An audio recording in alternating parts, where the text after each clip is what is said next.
Magandang araw, ito si Mar TV Bawalan.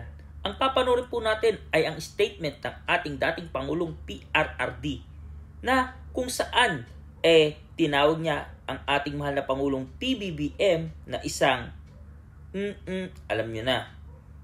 Subalit, nagbago ang kanyang pananaw at pananalita nung in-interview siya.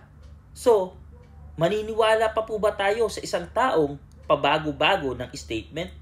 Yung tinatawag ba nating may kredibilidad po ba ang dating Pangulong PRRD? Halina, panoorin natin. Let's get it on! Nag-addict tayo na presidente. Sa isang talumpati sa prayer rally sa Davao City, tinawag ni dating Pangulong Rodrigo Duterte na drug addict si Pangulong Ferdinand Marcos Jr.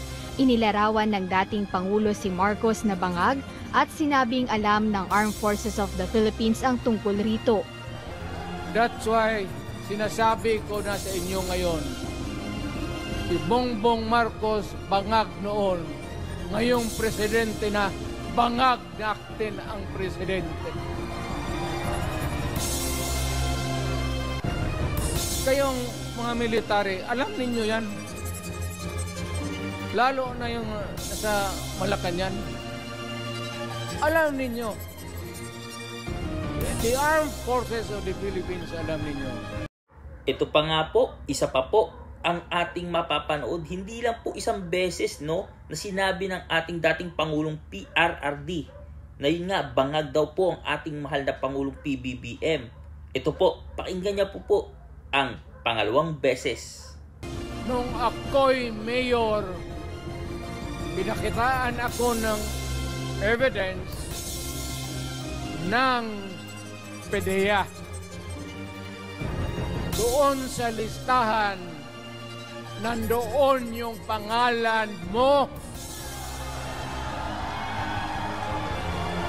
Ayaw kong sabihin yan kasi magkaibigan tayo. Kung hindi magkaibigan, magkakilala.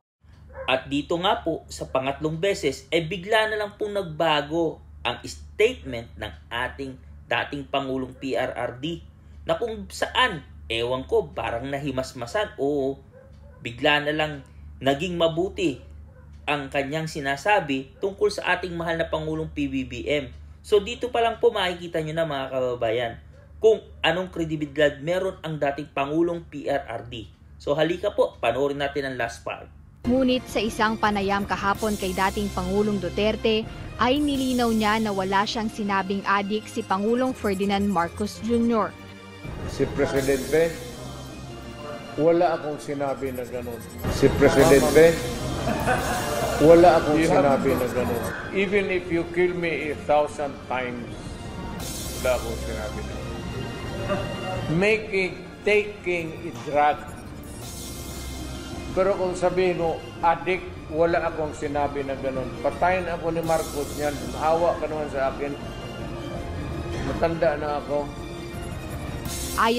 So ayun mga kalodi, maniniwala pa po ba tayo sa isang taong walang kredibilidad? Maniniwala pa po ba tayo sa mga sinasabi ng dating Pangulong PRRD kung ito'y pabago-bago ng statement? Kayo na po ang bahalang humusga. Ito po si Mar TV. Maraming salamat sa panood. Paalam!